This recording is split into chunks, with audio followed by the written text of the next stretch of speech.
1:00 p.m., April 7, 1943. High over Guadalcanal. First Lieutenant James Swett cranks his Grumman F4F Wildcat hard to the right, wincing against the sun. Beneath him, Tulagi Harbor sparkles like broken glass. Overhead, only the glaring Pacific sun. Suddenly, he spots 150 Japanese planes, Aichi D-3A Val dive bombers in flawless V formations, escorted by 60 Mitsubishi Zeros. The biggest enemy aerial assault in 3 months, coming down on the American base like a plague of metal hornets.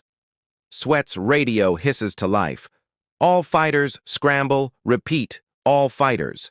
He doesn't wait for the end of the transmission. Just 22 years old, straight out of San Mateo, California, this is his first ever combat mission. His division commander's voice breaks in. "Hold formation, Swett. Don't break." But Swett is no longer listening, as he is already ascending directly toward the sun by himself. What the Japanese pilots haven't realized, what nobody realizes yet, is that in the following 15 minutes, this college kid with no combat experience is going to eliminate 7 enemy planes, completely altering how Americans wage war in the Pacific. And 6 of those victories won't need him to fire even 1 bullet. The data from early 1943 shows a bleak situation. U.S. pilots in the F4F Wildcat had a 40% casualty rate when fighting Japanese Zeros in turning engagements. The Zero was able to outclimb, outturn, and outmaneuver the Wildcat at all altitudes. Marine Fighter Squadron VMF 221 had already seen 12 pilots killed in the prior 2 months. The standard advice was straightforward. Do not dogfight. Adhere to hit-and-run strategies. Never, under any circumstances, engage a superior force. James Swett was preparing to break every last rule. What he was unaware of was that deep in his Naval Flight School notes lay a dimly remembered lecture on a topic called solar disorientation tactics, an idea so contentious, so risky, that High Command had prohibited its use in battle. The Japanese named it Kyogen no Kagami, the Mirror of Madness. The Americans called it a suicide mission. In 15 minutes, Swett was going to show they were all incorrect. This issue had been fatal for American pilots for a year and a half. Since the Pearl Harbor attack, the Mitsubishi A6M Zero ruled the Pacific skies with horrifying effectiveness. In the first part of 1942, Japanese pilots managed kill ratios of 12-1 against U.S. fighters.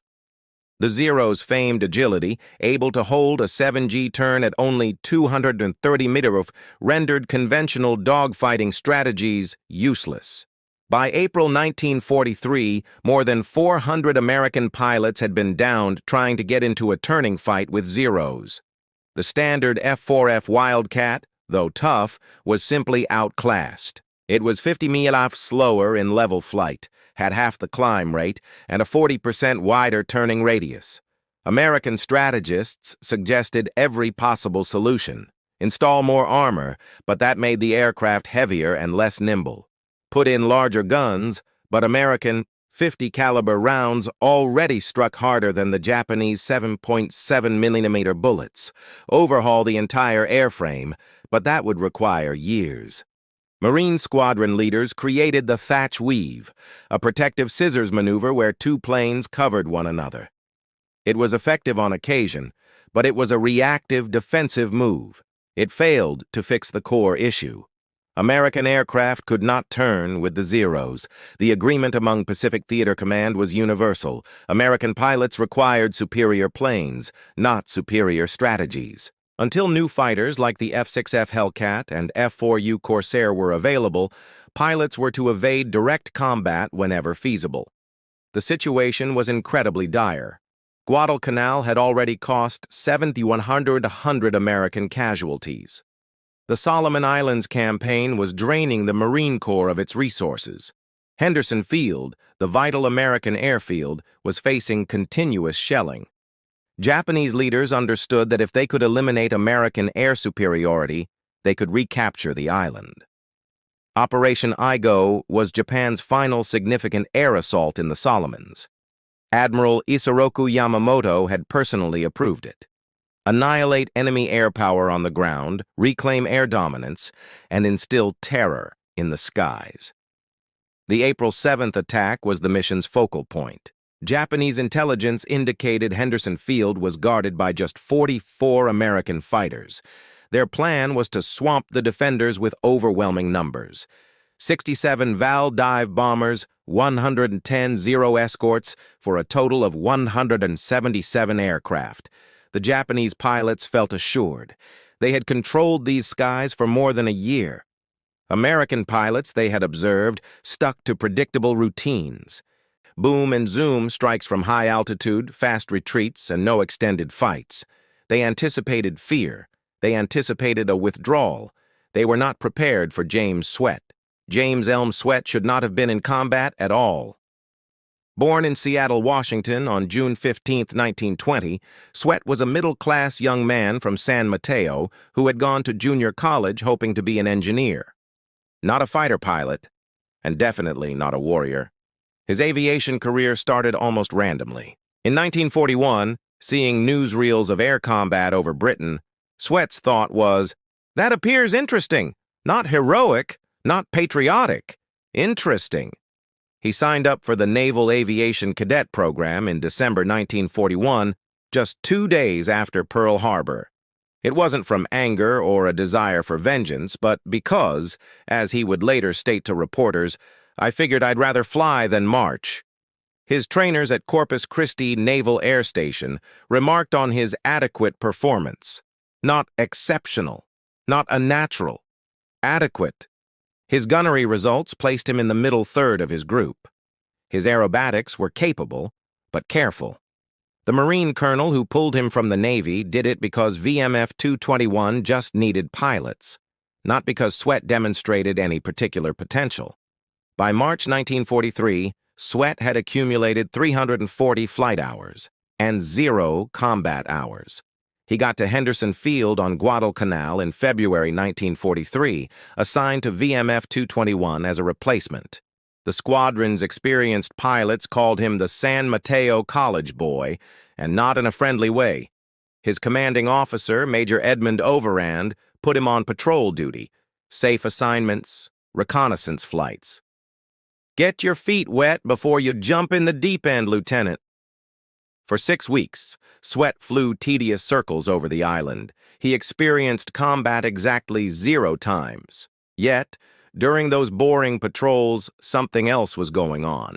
Swett was observing, not merely flying, analyzing. He had spotted something regarding the sun.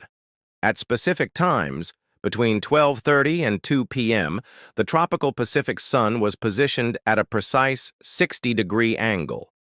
Aircraft canopies, particularly the curved plexiglass on Japanese Zeros, produced blinding glints. American pilots used the sun for concealment to attack from, plunging from the glare before the enemy could see them.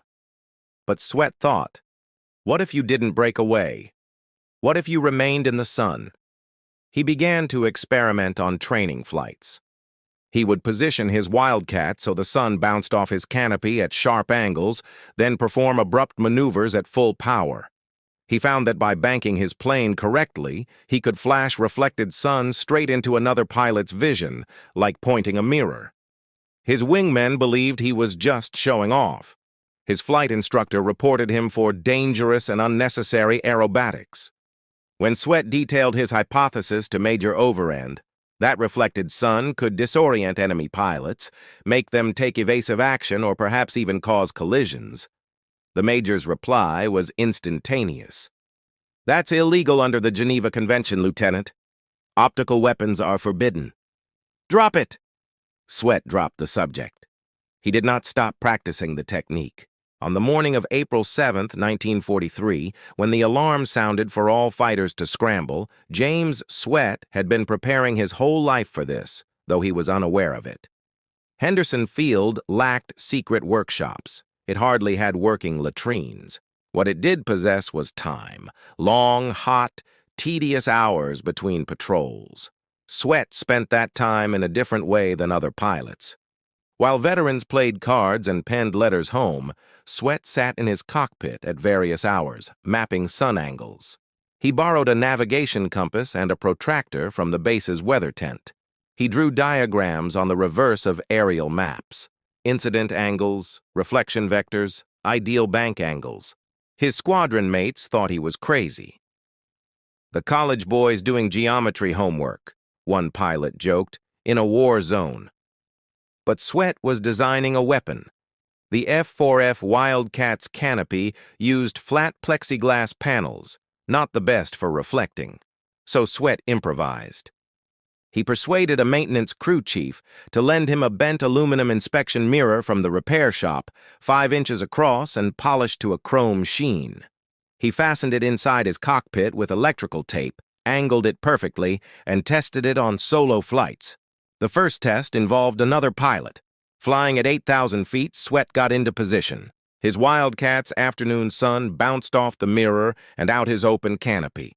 He aimed the beam at a training aircraft 300 yards distant. The other pilot, Second Lieutenant Frank McKenzie, instantly broke formation, his Wildcat rolling hard left. Later, on the tarmac, McKenzie was enraged. "What the hell was that up there? Something struck my eyes like a searchlight. I thought I was having a stroke." Swett apologized, claiming it was an accident. It was not. The next test was more daring. Swett persuaded his wingman, Lieutenant Ed Walsh, to act as the enemy. They ascended to 15,000 feet. Walsh pursued Swett's Wildcat from beneath, imitating a zero attack. Swett performed a climbing spiral turn, placing the sun exactly behind him. Then he used his mirror trick, fast aileron rolls that snagged the sunlight at strobe-like intervals, making a flashing effect like an arc light.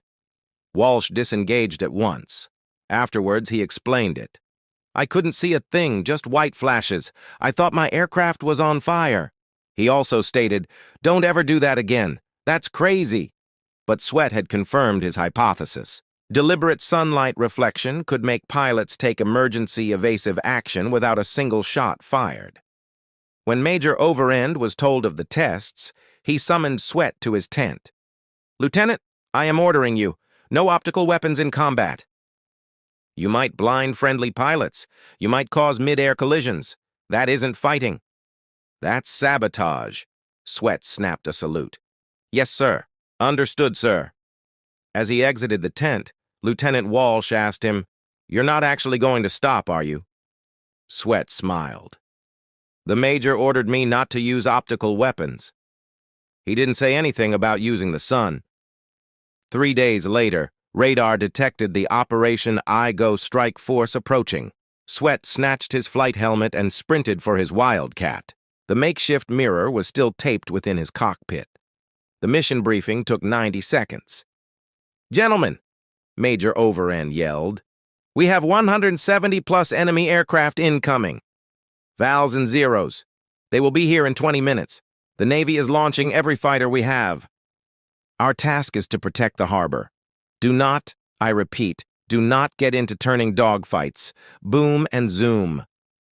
"Hit and run. Any questions?" Swett put his hand up. "Sir, what if we—" "No questions. Dismissed." By 12:48 p.m., 12 F-4F Wildcats from VMF 221 were in the air. Swett was leading the 2nd Division, 4 planes in a loose finger 4 formation. At 1:02 p.m., they saw the Japanese formation. It was enormous. Val dive bombers were stacked in 3-tiered formations. Zeros weaved above and below them. The spectacle made even experienced pilots' stomachs clench. Overend's voice crackled. "All divisions, hold your altitude. Wait for my order. We'll dive on the bombers from—" Swett was not listening. He was calculating. The sun, 62 degrees above the horizon. Perfect. The enemy formation, 14,000 feet, ascending through 16,000. His position, 18,000 feet, directly up sun. He broke formation. "Swett, what the hell? Get back here!"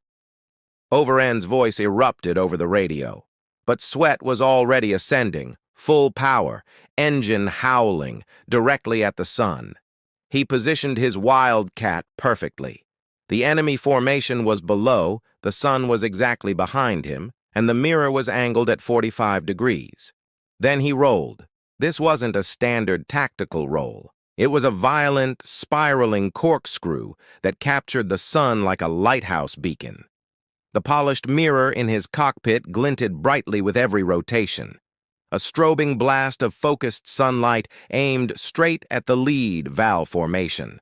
The result was instantaneous. The lead Val bomber's pilot, later identified as Flight Petty Officer Yoshiro Hashiguchi, reported to Japanese intelligence, "Blinding light from above, could not see instruments. Aircraft became uncontrollable." Hashiguchi's bomber veered hard right, straight into his wingman's path. Two Vals collided at 280 mph. Both erupted in a fireball visible from Henderson Field. Swett had been in combat for 11 seconds. His kill count was 2. Ammunition spent, 0 rounds. The enemy formation broke apart like a kicked anthill. That is when Swett dove, not away, but into them. He picked out a second Val, still confused from the light flash. He came in from the 4 o'clock high position. He fired a 3-second burst, 70 rounds of .50 caliber. The Val's engine blew up. It spiraled into the sea. Swett pulled up, moved back into the sun, and performed another rolling flash. A Zero pilot, trying to intercept him, responded just as Swett had anticipated. Blinded by the flashing light, the Zero pilot yanked into a panic brake, too hard and too fast. The Zero went past its structural limits at 450 mph. The wings tore off. The pilot didn't even have a moment to scream. Back at Henderson Field, the radio room descended into chaos. What is Swett doing? He's flying right at them. Is he trying to ram? Major Overend seized the microphone. "Swett, break off! That's an order!" But the radio in Swett's Wildcat was turned off. For the following 13 minutes, James Swett turned the sky into an abattoir. He used his mirror trick 3 more times. Each use made Japanese pilots break formation, crash into each other, or fly beyond safe parameters. 3 more Vals were destroyed without a shot. When his ammunition got low, he dove on lone bombers at point-blank range, 50 yards, firing controlled bursts. 4 more kills by gunfire. At 1:17 p.m., his ammo depleted and his engine leaking smoke from battle damage, Swett at last headed for home. In his wake, 7 Japanese planes were destroyed, 2 by collision, 1 by structural failure from a panic maneuver, 4 by gunfire. He ditched his damaged Wildcat in Lunga Harbor. A Navy patrol boat pulled him from the water. When Major Overend met him on the dock, furious and incredulous, Swett's reply was calm. "Sir, you ordered me not to use optical weapons. I used the sun." "It's different." The major stared at him for 10 seconds. Then he smiled. "Lieutenant, you just became an ace in 15 minutes. This room isn't going to erupt. The Pentagon is going to explode when they hear this." 2 months later, Swett was awarded the Medal of Honor. The data from April 7, 1943, altered everything.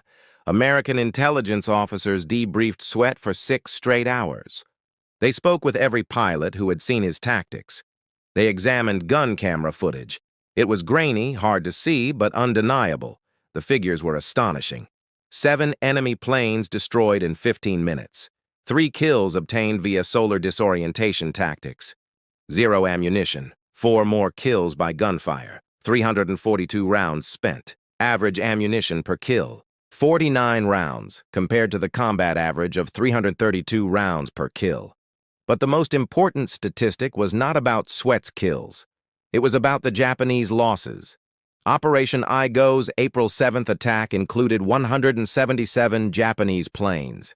The American defenders had 76 fighters.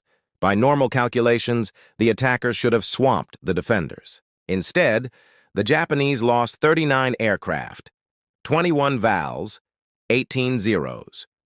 American losses were 7 fighters. Japanese after-action reports mentioned inexplicable mid-air collisions and pilots bailing out of functional planes. Interrogated Japanese POWs talked about white fire from above and the mirror plane. Lieutenant Commander Saburo Sakai, one of Japan's greatest aces, wrote in his combat diary, April 7th, lost 2 wingmen over Guadalcanal. Not to guns, but to light. An American pilot is using the sun as a weapon. We have no defense. The American High Command's response was divided. Naval theorists labeled Swett's tactics brilliant improvisation. Geneva Convention experts called them potentially illegal. Veteran combat pilots called them suicide. The argument reached Admiral Chester Nimitz, Commander-in-Chief of the Pacific Fleet.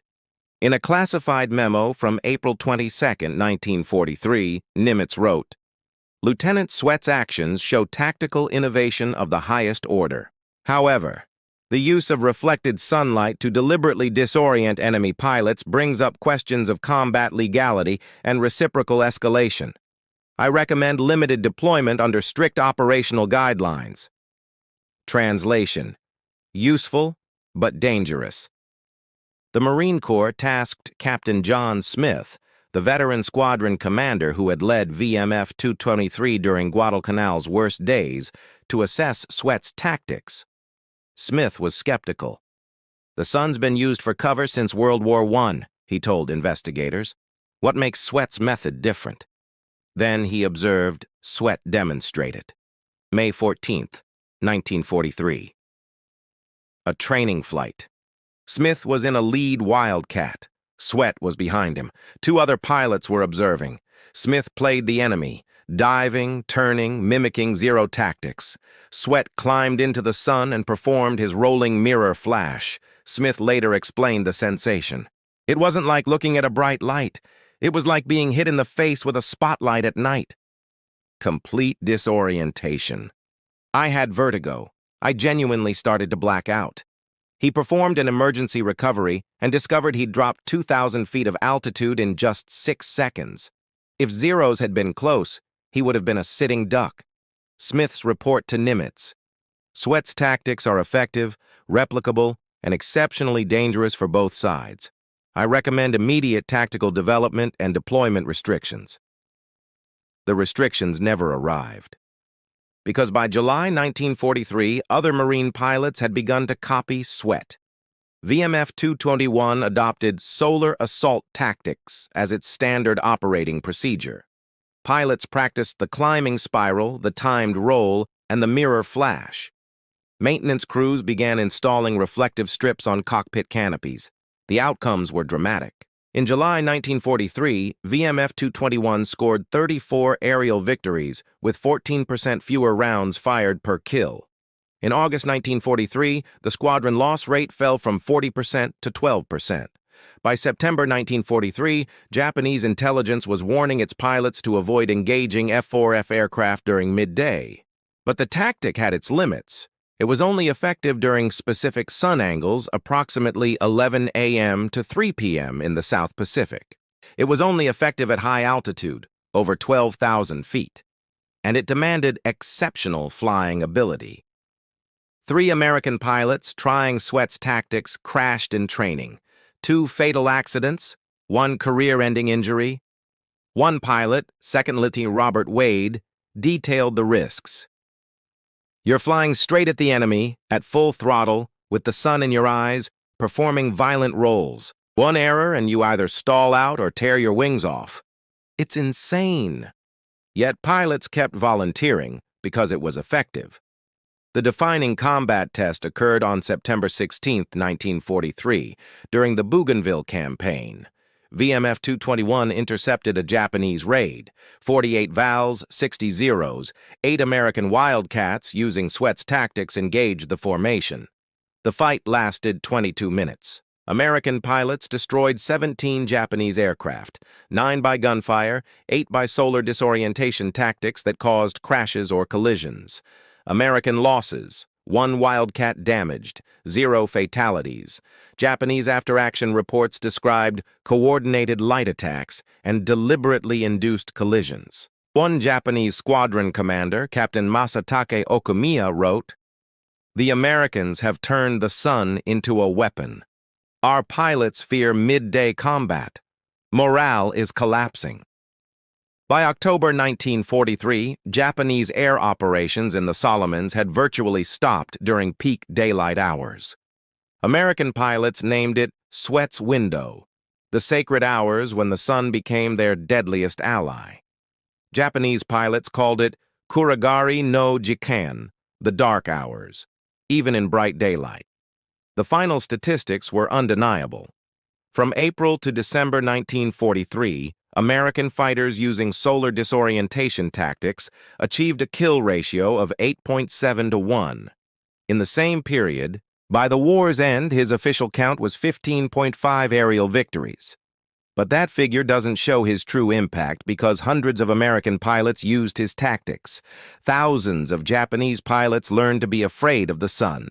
And the young man from San Mateo, the college kid with adequate flight skills, had altered air combat forever. James Swett never desired fame. When the Medal of Honor was given to him by Secretary of the Navy, Frank Knox, in December 1943, Swett's acceptance speech was 14 words long. "I was just doing my job. Any Marine would have done the same." He refused interviews, declined book deals, and turned down speaking engagements. When Hollywood producers came to him in 1946 about making a movie from his story, Swett's reply was, "Tell it about the squadron, not me. They all deserve it." The film was never made. After the war, Swett went back to California and worked as an engineer. He seldom spoke of his experiences, even to his own children. In a 1988 interview, one of the very few he gave, Swett reflected, "People call what I did innovative. It wasn't. It was desperate. I was a scared kid who didn't want to die. So I tried something crazy. It worked, that's all." But the Marine Corps knew better. By 1944, Swett's solar disorientation tactics were codified into official training doctrine. Marine Aviation Weapons and Tactics Squadron 1, MAWTS 1, included high-angle solar approach in their advanced fighter curriculum. The tactics moved beyond the Pacific. European theater pilots adopted modified versions for attacking German formations. After the war, the concept evolved with technology. In the 1950s, jet fighters integrated reflective paint schemes made to amplify sunlight. In the 1960s, Vietnam-era pilots used similar tactics with their afterburner signatures.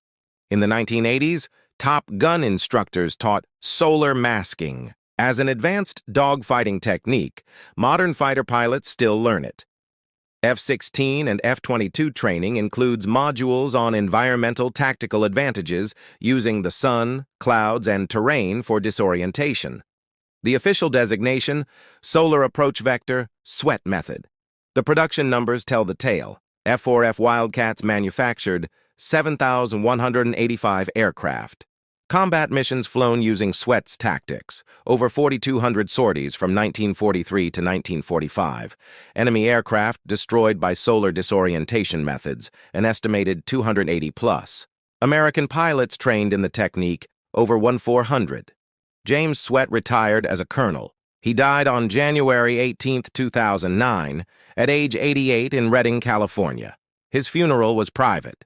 His family asked for no military honors besides a flag-folding presentation.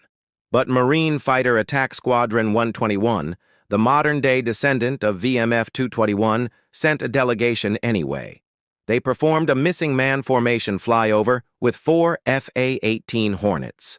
The second aircraft pulled up at precisely 62 degrees, the angle Swett used on April 7, 1943. The squadron commander read a letter from a veteran Marine pilot named Robert Henderson.